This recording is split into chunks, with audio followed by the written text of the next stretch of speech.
Welcome back to our memorization of Psalm 62. We're in verse 7 today, which means we've just crossed the halfway point. There are 12 verses in total, 3 sections of 4 verses, and we've just crossed the halfway point of the middle section. So we're halfway there. And so I'd encourage you to continue working on meditating on God's word and hiding it in your heart. And I trust that God will bless our souls as we do that. Today our verse is verse 7, which reads, "On God rests my salvation and my glory. My mighty rock, my refuge is God."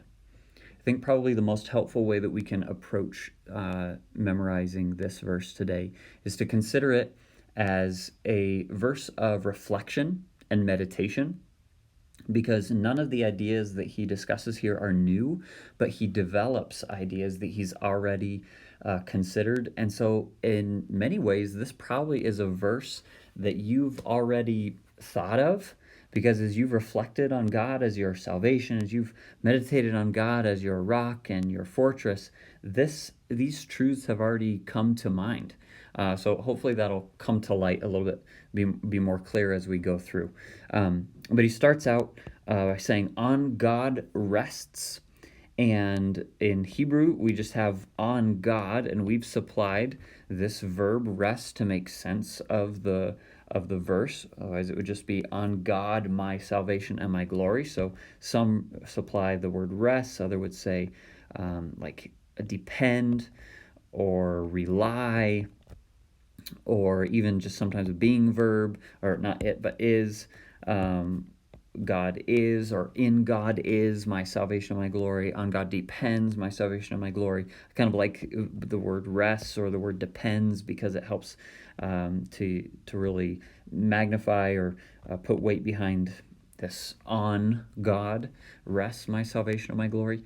But that's kind of what's happening there is our introductory phrase, on God rests. And then what for the rest of this verse, he just develops. Let's just look for a moment back at verse 6 and see how all of these things have already been mentioned, right? We've talked about God as rock, as salvation, and as fortress. And verse 6 wasn't even the first time that we mentioned those, because they were all in verse 2 as well.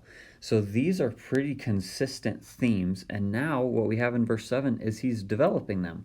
We have salvation and my glory, mighty rock, and refuge, or which is a development of fortress. And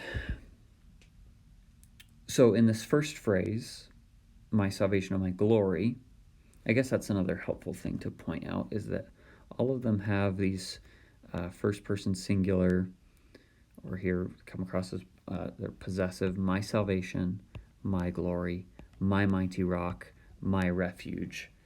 And so as you're memorizing, just remember that there are two sets of two: my salvation, my glory, my mighty rock, my refuge is God. That may be helpful in memorizing.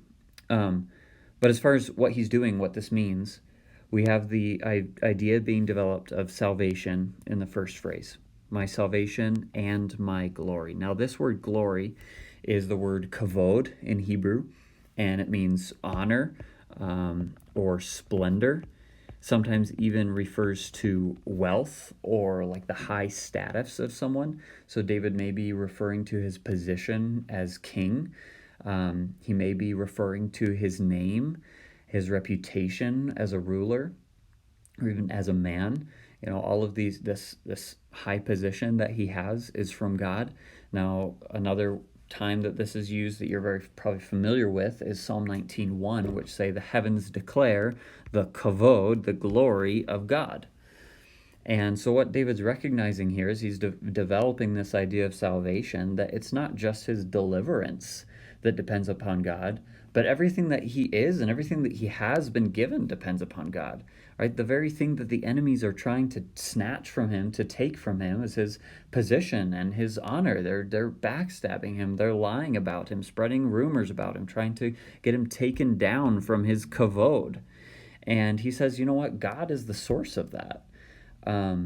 They can't take it unless he allows them to. And even then, ultimately, he's recognizing all of that comes from the hand of God anyways. So you have this idea of salvation being developed. And then in the third phrase, if we're saying on God rests, my salvation, my glory, my mighty rock.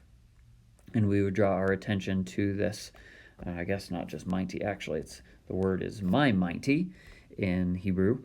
So we have, the word order is different in Hebrew. So it's actually the rock of my strength would be technically how, if you were being very literal or wooden. But what's happening here is this might is being used as an attributive. It's saying something about the rock. And so we just use it as an adjective, my mighty rock. But it's developing this idea, right? He's telling us about what kind of rock God is. And so if you've already spent some time meditating on this and considering God as your rock, then you've already thought about this. You've thought about the fact that we're not talking about, a pebble in kind of rock, or we're not talking about the type of rock that when you're taking a hike in the woods and you step on a rock on the trail and it shifts from under your feet and it moves. No, that's not the kind of rock we're talking about. We're talking about the kind of rock that, that God's a mountain. He's a mighty rock, kind of like the picture in the background here. We just have this idea of absolute strength. So he just kind of develops the idea, right? He's meditating on the metaphor. And that's what he does in this last phrase as well. He says, my refuge is God. Now this is, I recall, it's the first time we have refuge used in this psalm. But what he's doing is he's making sense of the metaphor of a fortress, right? The fortress isn't there just to be looked at. It's not there even to be magnificent. It's there to protect people. It's there to be the safe place that people run. It's there to be like a bunker, right? And that's the whole point of the metaphor. So that's what he's really doing in this verse, is he's just reflecting on the themes that he's already begun developing. And he takes them a step further. So I just encourage you, as you work on memorizing this verse and you're considering, salvation and the mighty rock and God as your fortress and your refuge, remember that this is a continuation. It's not just repetition, but it's meditation. So I'd encourage you to do the same as you reflect on the truth about God that this psalm presents and displays.